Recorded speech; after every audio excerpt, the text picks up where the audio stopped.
Hello everyone, I hope you all are doing well.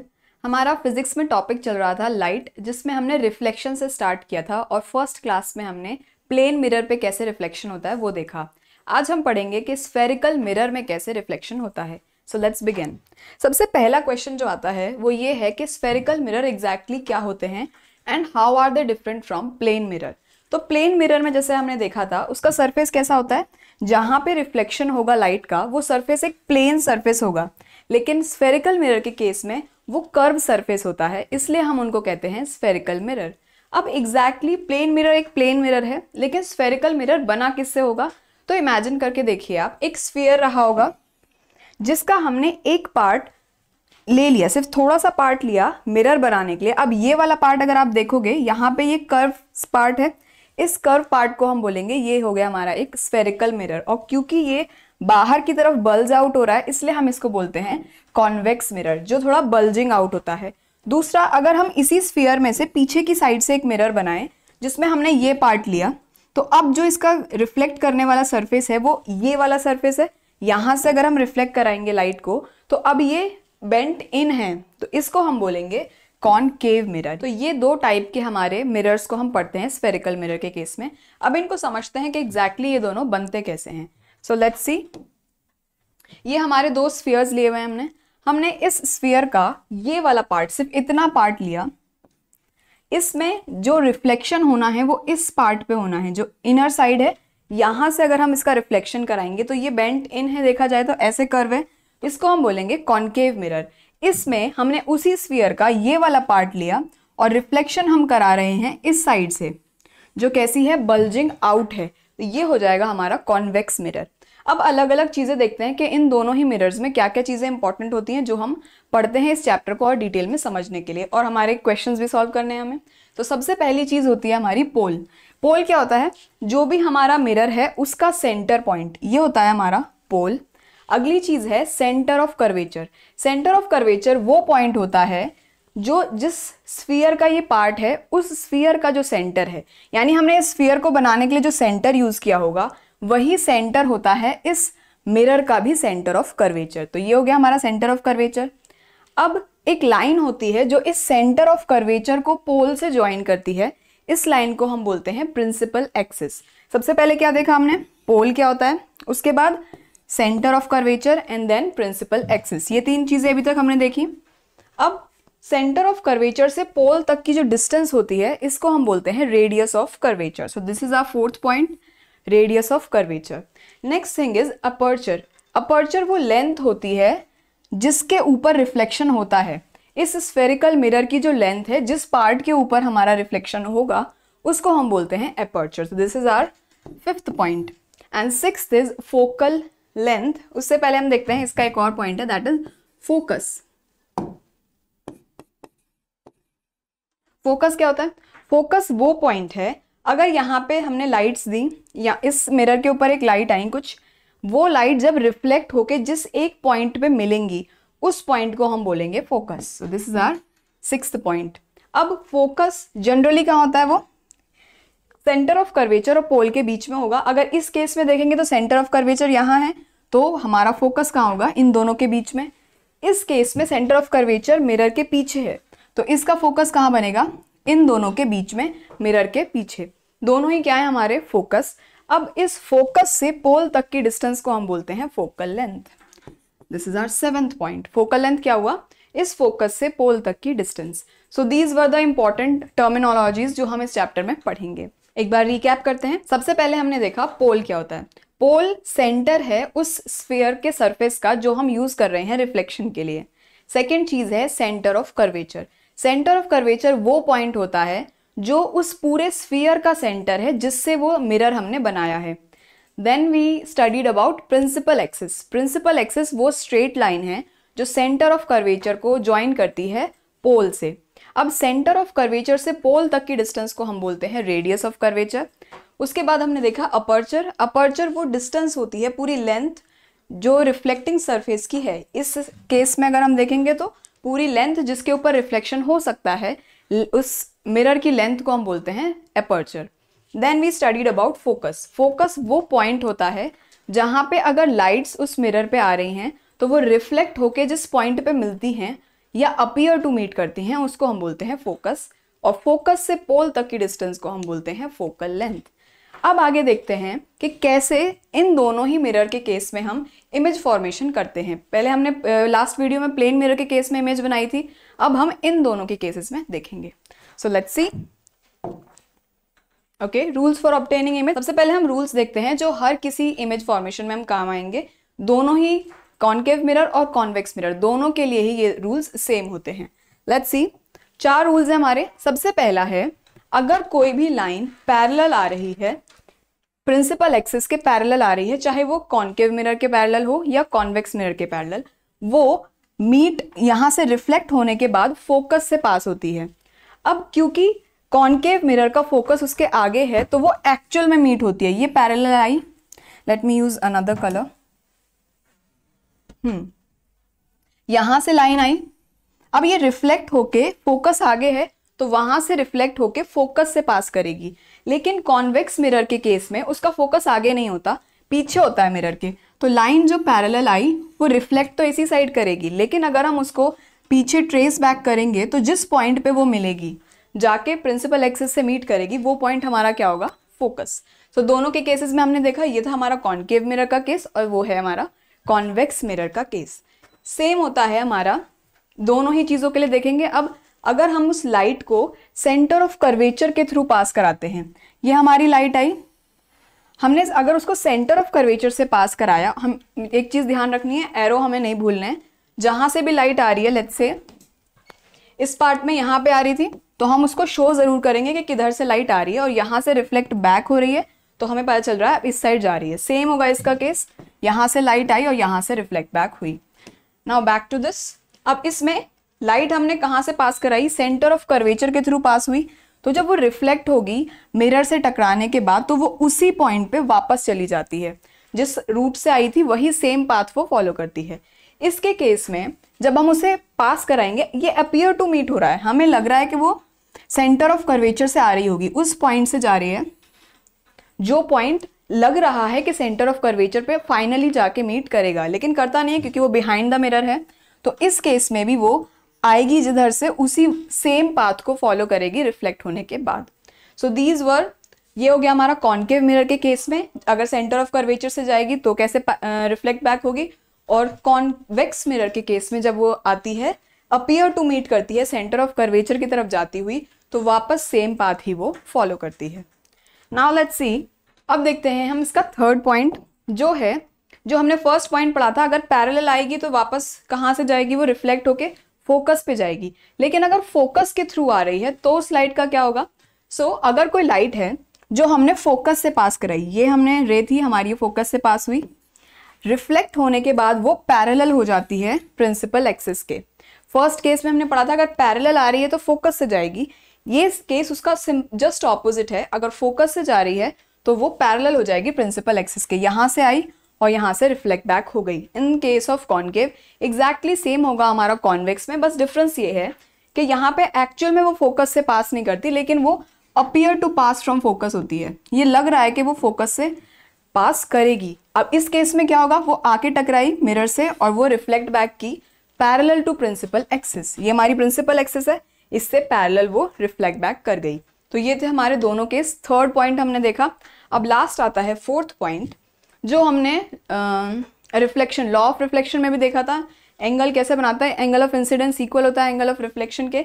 इस case में अगर कोई भी रे आ रही है हमारे पोल के ऊपर आ रही है, जो एंगल वो पोल के ऊपर बनाएगी, एंगल ऑफ इंसिडेंस यानी प्रिंसिपल एक्सिस से जो इंसिडेंट रे का एंगल बनेगा, वही होगा हमारा इक्वल रिफ्लेक्टेड रे और प्रिंसिपल एक्सिस का, यानी angle of incidence is equal to angle of reflection. यहां से आई थी यहां पे चली गई। सेम केस होगा हमारा कॉन्वेक्स मिरर का भी, यहां पे आई, पोल से टकराई, अब जो एंगल उसने एंगल ऑफ इंसिडेंस बनाया था इक्वल बनाती है वो एंगल ऑफ रिफ्लेक्शन, यहां से आई थी और यहां पे चली गई। हम इन्हीं चारों रूल्स को यूज करके आगे के सारे रे डायग्राम्स को बनाएंगे। सिंपल 4 हैं। सबसे पहला, अगर पैरेलल आ रही है प्रिंसिपल एक्सिस के तो वो कहाँ मीट करेगी? या तो एक्चुअल में मीट करेगी फोकस पे, या अपीयर टू मीट होगी। सेकेंड था हमारा, अगर सेंटर ऑफ कर्वेचर से आ रही है या appear to come from centre of curvature है, तो वो सेम पाथ को ट्रेस बैक करती है, जिससे आई है उसी पे वापस जाएगी। थर्ड वॉज अगर वो फोकस से एक्चुअल में आ रही है या appear to come from focus हो रही है, उस केस में वो पैरेलल हो जाएगी प्रिंसिपल एक्सिस के। और फोर्थ था अगर वो पोल के ऊपर आ रही है तो जो एंगल वो एंगल ऑफ इंसिडेंस बनाएगी प्रिंसिपल एक्सिस से, वही सेम होगा हमारा angle of reflection, reflected ray बनाएगी प्रिंसिपल एक्सिस से। तो ये चारों पॉइंट हैं, इन्हीं से हम आगे के अपने डायग्राम्स को बनाएंगे। Let's start. अब इस केस में देखते हैं, सबसे पहला होगा हमारा कॉनकेव मिरर पे हमें इमेज बनानी है अगर हमारा ऑब्जेक्ट इन्फिनिटी पे रखा हुआ है। इन्फिनिटी के केस में हम एज्यूम करते हैं कि जो रेज आ रही होंगी उस ऑब्जेक्ट से वो पैरेलल होंगी हमारे प्रिंसिपल एक्सिस के। अब इस केस में हमारा प्रिंसिपल एक्सिस ये है, हमने रेज को कैसा लिया है, पैरेलल। ये सारी पैरेलल रेज आई। जनरली हम 2 रेज से भी बना सकते हैं, चलो 2 से ही बनाते हैं, थोड़ा इजी होगा। Let me erase other raise.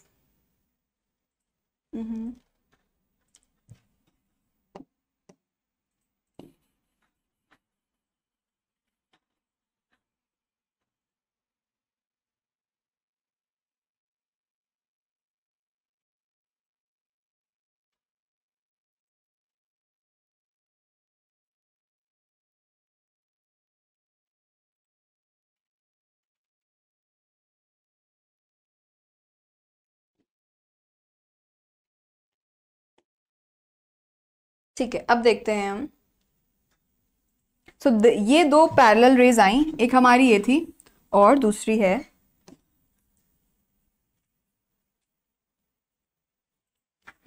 First ray ये हो गई हमारी। लास्ट क्लास में हमने समझा था हमें मिनिमम 2 रेज चाहिए किसी भी ऑब्जेक्ट की इमेज को बनाने के लिए। तो यहाँ पे एक रे हमने ऊपर ली, थोड़ी सी टेढ़ी होंगी यहाँ पे, लेकिन समझना है हमें, मेन कॉन्सेप्ट को समझना है। अभी स्ट्रेट है या नहीं इस पर फोकस नहीं करना है। ये हमारी 2 रेज आई। अब हमने ये देखा था पहले रूल में कि अगर 2 रेज पैरेलल आती हैं प्रिंसिपल एक्सिस के तो वो रिफ्लेक्ट होके मीट करती हैं फोकस पे। तो इस केस में ये रे आई यहाँ से, ये रिफ्लेक्ट होके कहाँ पहुंची, फोकस के ऊपर। ऐसे ही ये रे आई पैरेलल, ये रिफ्लेक्ट होके कहाँ पहुंची, फोकस पे। अब 2 रेज जहाँ मीट करती हैं वहां पे इमेज फॉर्मेशन होती है। तो इस केस में हमारी इमेज फॉर्मेशन कहाँ हो रही है, एट फोकस। तो जब भी पैरेलल रेज आ रही हैं, ऑब्जेक्ट हमारा है इन्फिनिटी पे, तभी पैरेलल रेज यूज करेंगे हम। ऑब्जेक्ट अगर हमारा इन्फिनिटी पे है तो उसकी इमेज बनेगी फोकस पे इन केस ऑफ कॉनकेव मिरर। अगर ऑब्जेक्ट इन्फिनिटी पे है तो इमेज कहाँ बनेगी, एट फोकस। ठीक है, सेकेंड केस देखते हैं अब। ओके, इन दिस केस अब हमारा ऑब्जेक्ट रखा हुआ है beyond C. C centre of curvature था, इन्फिनिटी बहुत ही दूर है जहां तक हम डिस्टेंस को नहीं मेजर कर पा रहे हैं। सी बियॉन्ड सी के केस में हमें पता है कितना दूर है, बस इन्फिनिटी से कहीं पहले है लेकिन सेंटर ऑफ कर्वेचर से बाद में है। अब हमने यहाँ पे ऑब्जेक्ट को प्लेस कर दिया। इस केस में हमें ऑब्जेक्ट को रखना पड़ेगा, इन्फिनिटी से जो लाइट आ रही थी उस केस में हम ऑब्जेक्ट को, उसका साइज भी इनफाइनाइट मानते हैं कि बहुत बड़ा साइज होगा तभी तो इतनी दूर से लाइट उसकी हमारे तक आ पा रही है। बाकी सारे केसेस में हम ऑब्जेक्ट की हाइट बनाते हैं। अब इस केस में ए भी हमारा ऑब्जेक्ट हो गया। अब यहाँ पे हमें इसका इमेज बनाने के लिए 2 रेज की जरूरत है। पहली रे हम वो लेंगे जो पैरेलल आ रही होगी प्रिंसिपल एक्सिस के। चारों ही रूल जो पढ़े हैं उन्हीं को यूज करके हमें इमेज को बनाना है। अब ये रे पैरेलल आ रही है तो पैरेलल आने वाली रे, प्रिंसिपल एक्सिस के पैरेलल आने वाली रे कहाँ जाती है, फोकस से पास होती है रिफ्लेक्ट होने के बाद। तो यहाँ से ये पास हुई, ये रहा हमारा फोकस, फोकस से पास हुई। इमेज फॉर्मेशन के लिए हमें 2 रेज की जरूरत है। अब एक रे तो हमने बना ली, दूसरी कौन सी बनाएंगे हम, दूसरी बनाएंगे जो सेंटर ऑफ कर्वेचर से जा रही होगी। जो सेंटर ऑफ कर्वेचर से जाती है वो रिफ्लेक्ट बैक सेम पाथ पे होती है, तो इसी पाथ से गई और इसी से वापस आई। अब ये दोनों रेज किस पॉइंट पे मिल रही हैं हमारी, इस पॉइंट पे। ये वाला जो पॉइंट होगा, यहाँ पे कौन सी रेज मिल रही हैं, जो इस ए पॉइंट से आई थी वो इस पॉइंट पे मिल रही हैं। तो इस ए पॉइंट का रिफ्लेक्ट होने के बाद इमेज कहाँ बनेगी, इस ए डैश पे। सेम केस जो हम शो नहीं करते बट एग्जैक्टली वो भी हो रहा है, वो है ये बी पॉइंट। अब यहाँ से जो भी रे आ रही होगी वो स्ट्रेट आई लाइन, पोल पे आई है स्ट्रेट, तो वो स्ट्रेट बैक ही जाएगी क्योंकि यहाँ पे हमारा एंगल कितना बनेगा, 0 डिग्री का। एंगल ऑफ इंसिडेंस और रिफ्लेक्शन दोनों ही 0 डिग्री के बनेंगे अगर वो पोल पे जा रही है, तो ये रिफ्लेक्ट बैक सेम पाथ पे करेगी। तो इसका जो फुट बनेगा, ये हमारा हेड बन गया, जो इसका नीचे का फुट पार्ट होगा वो कहाँ बनेगा, इस पॉइंट पे। तो अब हमारी जो इमेज बनी वो इन्वर्टेड बनी है। ए हम जो ऊपर था वो नीचे बना है और बी ऊपर। तो ये बनी हमारी फाइनल इमेज। किस केस में? जब ऑब्जेक्ट होगा beyond C in case of concave mirror. और कहाँ पे फॉर्म हुई वो? फोकस और सेंटर ऑफ कर्वेचर के बीच में इमेज फॉर्म हुई है। लेट्स राइट इसकी इमेज कहाँ बनी है। So image is image between C and F, centre of curvature और फोकस के बीच में। अब थर्ड एग्जाम्पल देखते हैं, थर्ड केस देखते हैं, जिसमें हमारा ऑब्जेक्ट होगा सी पे। हम पीछे से आगे आ रहे हैं। सबसे पहले हमने इन्फिनिटी देखा, उसके बाद बियॉन्ड सी। अब हमारा ऑब्जेक्ट है सी के ऊपर। इस केस में हमारा ऑब्जेक्ट कहाँ है? ये A B is our object. अब इसमें भी हम दो रेज बनाएंगे। सबसे पहले एक रे जो पैरेलल आ रही होगी प्रिंसिपल एक्सिस से, ये रही हमारी पैरेलल रे। ये पैरेलल आई, रिफ्लेक्ट होने के बाद कहाँ जाएगी? ये फोकस से पास करेगी। तो रिफ्लेक्ट होने के बाद ये हमने फोकस से पास करा दी, गई। सेकंड होगा हमारा, अगर वो रे, देखो पिछले केस में हमने सेंटर ऑफ कर्वेचर से पास कराई थी, लेकिन ये खुद ही ऑब्जेक्ट हमारा सेंटर ऑफ कर्वेचर के ऊपर है, तो क्या हम पास करा पाएंगे? नहीं। इसलिए हम उससे अगला पॉइंट लेंगे जो है फोकस। और फोकस के केस में हमने देखा था अगर कोई लाइट फोकस से पास हो रही है तो वो रिफ्लेक्ट होके पैरेलल हो जाती है। तो इस केस में ये लाइट हमारी फोकस से पास हो रही थी, तो रिफ्लेक्ट होने के बाद क्या हुआ? वो पैरेलल चली गई। अब ये जो लाइट यहाँ से पैरेलल आई थी और फोकस से गई, और ये फोकस से आने वाली पैरेलल हुई, वो मीट कहाँ करे? इस पॉइंट पे। और कहाँ से आने वाली थी ये रे? ए से। तो अब ए की जो इमेज बनेगी वो बनेगी नीचे। सेम केस होगा हमारा प्रिंसिपल एक्सिस पे। जो बेस था इसका है, यहाँ पे इसका हेड था, यहाँ इसका फुट था। अब ये फुट के लिए जो लाइन पैरेलल आई वो रिफ्लेक्ट बैक इसी पाथ पे करेगी, तो उसकी इमेज कहाँ बनेगी? इस पार्ट पे। तो ये भी इमेज कैसी बनी? फॉर्मेशन जो हुई वो भी इन्वर्टेड हुई। ए ऊपर था, अब यहाँ पे नीचे बना है, और बी जो नीचे था वो इस इमेज के केस में ऊपर है। तो ये भी हमारी एक इन्वर्टेड इमेज फॉर्म हुई है। और ऐसा नहीं है कि सिर्फ दो इमेज होती हैं, मतलब सिर्फ ये दो पॉइंट्स की इमेज बनती हैं। ऐसे हर एक पॉइंट की इमेज फॉर्म हो रही होती है, लेकिन हम इजी रिप्रेजेंट करने के लिए सिर्फ दो लाइन को लेते हैं। एक जो वो प्रिंसिपल एक्सिस पे है उसका फुट, और दूसरा उसका हेड। बाकी सब साइड से हर पॉइंट से रिफ्लेक्शन हो रहा है, लेकिन हम दो पॉइंट्स को ही लेते हैं ताकि हमें आइडिया लगे कि सबसे ऊपर वाला और सबसे नीचे वाला पॉइंट कौन सा है। सो अब इस केस में हमारी इमेज कहाँ फॉर्म हो रही है? देखो कहाँ मीट करी? एग्जैक्टली सी के नीचे ही, सी के ऊपर, मतलब यहाँ पे सी था, यहीं पे हमारी इमेज फॉर्मेशन हुई है। तो अगर ऑब्जेक्ट हमारा सी पे होता है तो इमेज कहाँ बनती है? Image at C. इमेज हमारी सी पे ही फॉर्म होती है इन case of concave mirror. Now let's look at another case, जिसमें अब सी से और पास ले आएंगे। अब ऑब्जेक्ट कहाँ आएगा? सी और एफ के बीच में। सबसे पहले इन्फिनिटी, इन्फिनिटी से आए हम सेंटर ऑफ कर्वेचर के beyond, then centre of curvature, और अब आए हैं हम सेंटर ऑफ कर्वेचर और फोकस के बीच में। यहाँ पे हमने अपना ऑब्जेक्ट प्लेस किया, ये रहा हमारा ए बी ऑब्जेक्ट। अब पहली जो रेब जाएगी वो कैसी होगी? पैरेलल। ये पैरेलल गई, पैरेलल जाने वाली रिफ्लेक्ट होके कहाँ से जाएगी? फोकस से। इसने फोकस से पास किया, यहां से फोकस से पास हुई। सेकेंड रे क्या लेंगे हम? अगर सेंटर ऑफ कर्वेचर से जा रही होती है तो वापस उसी पाथ पे आएगी। इस केस में हम इस सेंटर ऑफ कर्वेचर से जाते हुए मान लेते हैं इसको। स्केल को ऐसे रखेंगे हम ताकि सी से यहाँ तक हम लाइन को इजीली ज्वाइन कर पाएं, और उसको फिर एक्सटेंड कर देंगे। यहाँ से गई, पहले ये गई, और इसी पाथ पे जब वापस आएगी तो सेंटर ऑफ कर्वेचर पे ही मिलेगी।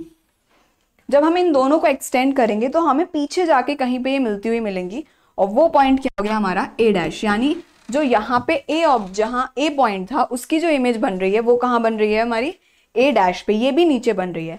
अब सेम केस होगा इसका प्रिंसिपल एक्सिस के लिए।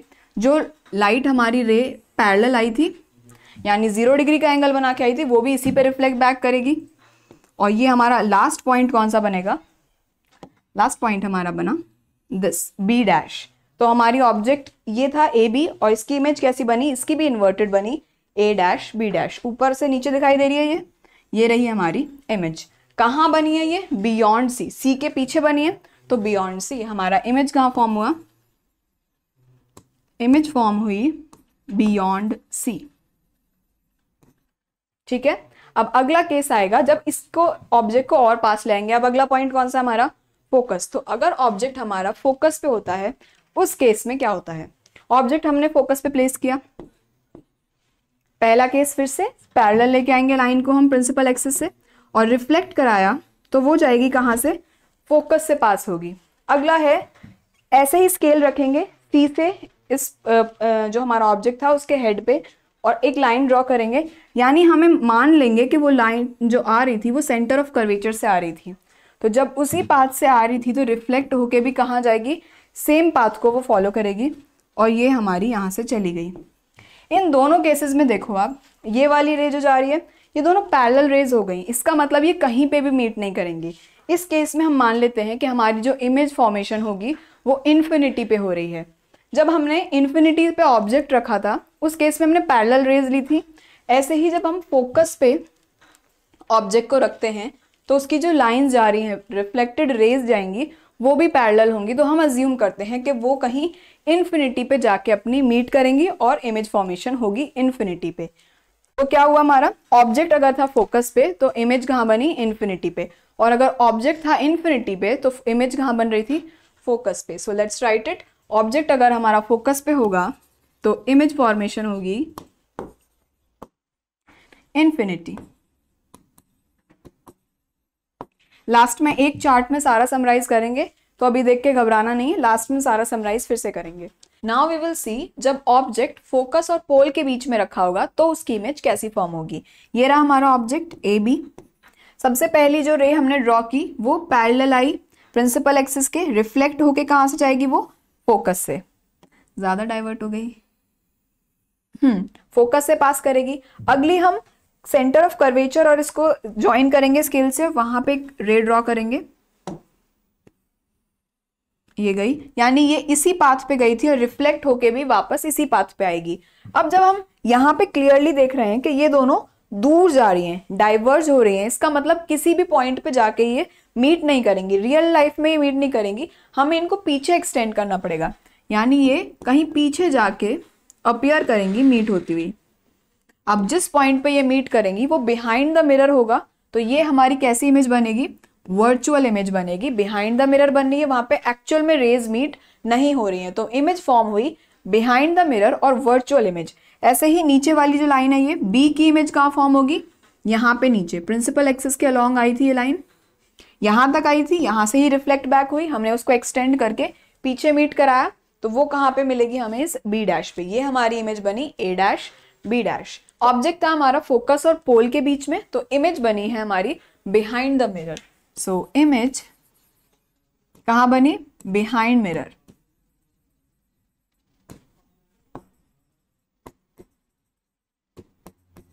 ठीक है, अब देखते हैं पूरी समरी, जो भी अब तक हमने जितने भी ऑब्जेक्ट के इमेज बनाए वो क्या होगा।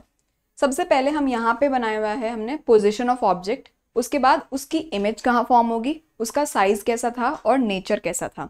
अब सबसे पहले जब हमारी ऑब्जेक्ट प्लेस था इन्फिनिटी पे, तो याद करो हमारी इमेज फॉर्मेशन कहाँ हो रही थी, फोकस पे। तो अगर ऑब्जेक्ट इन्फिनिटी पे है तो इमेज फॉर्मेशन होगी फोकस पे, और जब एक फोकस पे एक सिंपल पॉइंट जैसा आ रहा था इमेज फॉर्मेशन होने पे, यानी हाईली डिमिनिश्ड इमेज हमारी फॉर्म होगी। इन्फिनिटी पे इतनी बड़ी ऑब्जेक्ट थी जिसकी इमेज हमारी सिंपल फोकस पे छोटी सी आई, तो यानी हाईली डिमिनिश्ड इमेज बनी।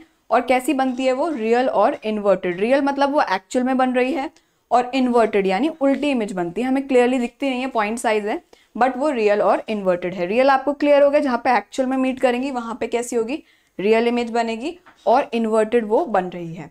सेकेंड केस था हमारा जब ऑब्जेक्ट है बियॉन्ड सी, यानी कि सी से पीछे है। उस केस में हमारा इमेज कहाँ फॉर्म हो रही है, एफ और सी के बीच में, between F and C. F मतलब फोकस और सेंटर ऑफ कर्वेचर के बीच में इमेज फॉर्मेशन होती है। साइज कैसा हो गया उसका, थोड़ा छोटा हो गया था, इतना भी छोटा नहीं हुआ, हाईली डिमिनिश नहीं हुआ, लेकिन कंपैरेटिवली थोड़ा सा छोटा हमारा साइज बना उस इमेज का। सेकंड, उस इमेज का नेचर कैसा था, वहां पे भी एक्चुअल में लाइट्स मीट, रेज मीट हो रही थी, तो वो भी हमारी रियल और इन्वर्टेड बन रही थी, वो भी हमने देखा था इन्वर्टेड बन रही है। अगला था अगर अब हमारा ऑब्जेक्ट है सी पे, जब सी पे हमारा ऑब्जेक्ट होगा तो हमारी इमेज भी कहाँ बनेगी, सी पे। इन्वर्टेड बन रही थी, देखा था, ऊपर थी हमारी ऑब्जेक्ट और नीचे ही बन रही थी उसकी इमेज। साइज कैसा था, एग्जैक्टली सेम साइज है, और रियल एंड इन्वर्टेड इमेज बनेगी। उसके बाद है जब ऑब्जेक्ट होगा हमारा सी और एफ के बीच में, सी और एफ के बीच में होगा तो इमेज कहाँ बनेगी, बियॉन्ड सी बनेगी, और साइज उस केस में बड़ा हो गया था थोड़ा सा, तो साइज कैसा हो गया, इनलार्ज हो गया। अभी भी रियल एक्चुअल में मीट कर रही है, इसलिए रियल इमेज है और इन्वर्टेड है।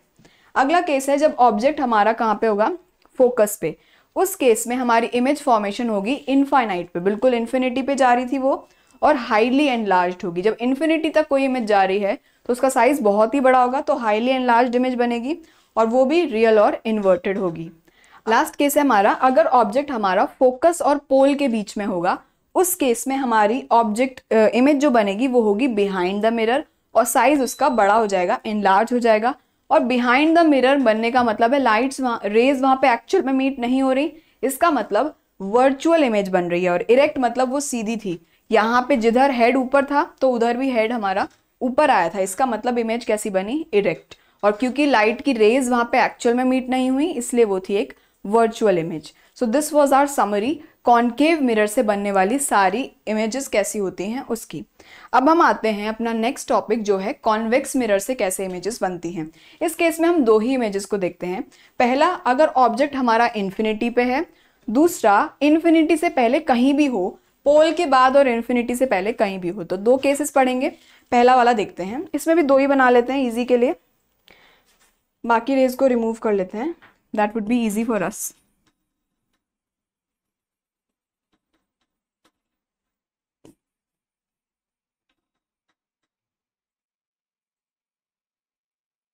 Okay, let's begin.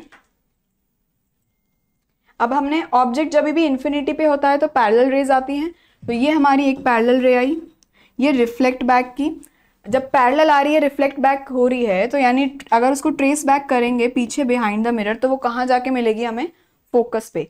Same case होगा दूसरी पैरेलल जो रे आ रही थी उसके साथ, ये यहाँ से आई, ये यहाँ पे आ रही थी और यहाँ रिफ्लेक्ट बैक हुई, ये इधर से आई तो रिफ्लेक्ट बैक यहाँ हुई। अगर इसको भी हमने ट्रेस बैक किया तो ये कहाँ जाके मीट करेगी, फोकस पे। तो इमेज फॉर्मेशन कहाँ हो रही है, बिहाइंड द मिरर, फोकस के ऊपर। यही ये केस होगा इसके बीच में, पैरेलल एक्सिस पे जो आ रही है रे उसके साथ भी, वो भी कहाँ जाके मिलेगी, फोकस पे। तो यहाँ पे अगर कॉन्वेक्स मिरर के केस में ऑब्जेक्ट हमारा इन्फिनिटी पे है तो उसकी इमेज बनती है फोकस पे। इतनी छोटी बन रही है पॉइंट साइज, यानी हाईली डिमिनिश्ड इमेज बनेगी। Let me right it, image कहाँ बनी, इमेज एट फोकस, और फोकस कहाँ है इसका, behind the mirror.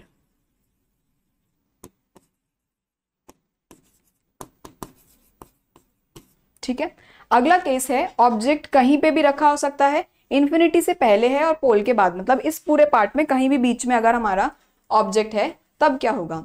Let's make it, ये रही हमारी ऑब्जेक्ट, उसका साइज लेंगे हम, ये इसकी हाइट हो गई। अब इसका जो हेड है वहां से एक पैरेलल रे आई, पैरेलल आने वाली रिफ्लेक्ट बैक करती है और अपीयर टू मीट करती है फोकस पे, ये मीट करा दी हमने। दूसरी हम इसमें केस लेंगे, अगर हम एज्यूम करें कि वो रे जो जाएगी वो सेंटर ऑफ कर्वेचर से होते हुए जाए, तो हम इस केस में क्या रखेंगे, यहां से सेंटर ऑफ कर्वेचर तक स्केल को रख लो और वहां पे एक लाइन ड्रॉ कर दो। अब जो रे इधर से जा रही होगी, इंसिडेंट हो रही होगी मिरर पे, वो रिफ्लेक्ट होके वापस उसी पाथ को फॉलो करेगी। इन दोनों केस में, अब ये दोनों रेज के केस में कहाँ पे जाके मीट करेंगे, इस पॉइंट पे। तो ए की इमेज फॉर्मेशन इस पॉइंट पे होगी, और जो नीचे इसका बेस है यानी ये वाला पार्ट, ये सेम सीधे जा रहा होगा, रिफ्लेक्ट बैक इसी पाथ पे होगा, और ट्रेस करेंगे, ये यहाँ पे आई होगी लाइन, यहीं पे रिफ्लेक्ट बैक करेगी। जब इसको एक्सटेंड करके देखेंगे तो इसकी इमेज कहाँ बनेगी, यहाँ पे। ए यहाँ था, ए डैश वहां बना, बी यहाँ था, बी डैश यहाँ पे बना। तो हमारी इमेज देखो कैसे साइज बना है, ये बड़ी थी, अब यहाँ पे इमेज थोड़ी छोटी हो गई। और इमेज कहाँ बनी है, इमेज एट बिटवीन लिखेंगे, बिटवीन पोल और फोकस के बीच में, बिटवीन पोल एंड फोकस। और साइज कैसा हो गया, डिमिनिश। अब है हमारे सामने कॉन्वेक्स मिरर के जितने भी इमेजेस बनी उनकी समरी। सबसे पहला केस था जब ऑब्जेक्ट हमारा है इन्फिनिटी पे, तो इमेज फॉर्मेशन कहाँ होगी, एट फोकस। कैसी इमेज बनेगी, एकदम पॉइंट साइज बन रही थी, यानी हाईली डिमिनिश, बहुत ही छोटी इमेज बन रही है। और कैसी बनेगी, वो वर्चुअल और इरेक्ट बनेगी।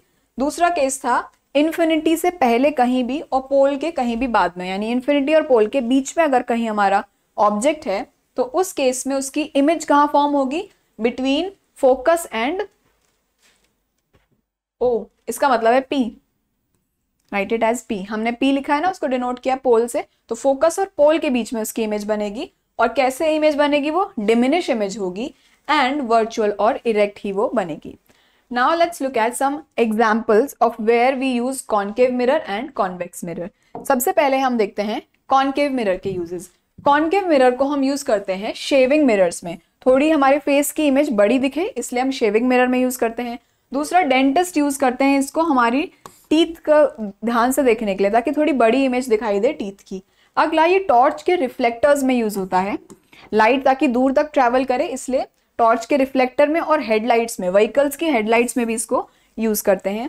नेक्स्ट इज डिश एंटीना में, टीवी का जो डिश एंटीना आपके छत पे देखा होगा आपने, उसमें भी हम कॉन्केव मिरर का ही यूज करते हैं. Now let's see uses of convex mirror. Convex mirror को हम यूज करते हैं एज रेयर व्यू मिरर, पीछे की चीजें देखने के लिए, व्हीकल से पीछे जो भी आ रहा है उसको देखने के लिए हम कॉन्वेक्स मिरर का यूज करते हैं. अगला होता है शॉप्स में सिक्योरिटी बढ़ाने के लिए, ताकि हमें क्लियरली दिखाई दे कोई कुछ चोरी तो नहीं कर रहा, उसके लिए भी हम कॉन्वेक्स मिरर का यूज करते हैं. तो अब तक हमने कितना कुछ देख लिया. स्फेरिकल मिरर्स के बारे में हमने देखा वो क्या होते हैं, उनकी कुछ टर्मिनोलॉजीज को देखा हमने. देन हमने समझा कि डायग्राम, रे डायग्राम कैसे बनाए जाते हैं, 4 लॉज उसमें देखे, कैसे लाइट आएगी और रिफ्लेक्ट बैक होके कहाँ जाएगी. उसके बाद हमने कॉन्केव और कॉन्वेक्स मिरर में अलग अलग पोजिशंस पे अगर ऑब्जेक्ट होगा तो उसकी इमेज कैसे फॉर्म होगी, हमने वो देखा. और लास्ट में हमने देखा कि उनके यूजेस क्या हैं, कॉन्केव और कॉन्वेक्स मिरर के क्या यूजेस हैं. सो this was for today's video. अगली वीडियो में हम इससे रिलेटेड साइन कन्वेंशंस देखेंगे और कुछ न्यूमेरिकल्स को सॉल्व करेंगे. So see you all in the next video. Bye.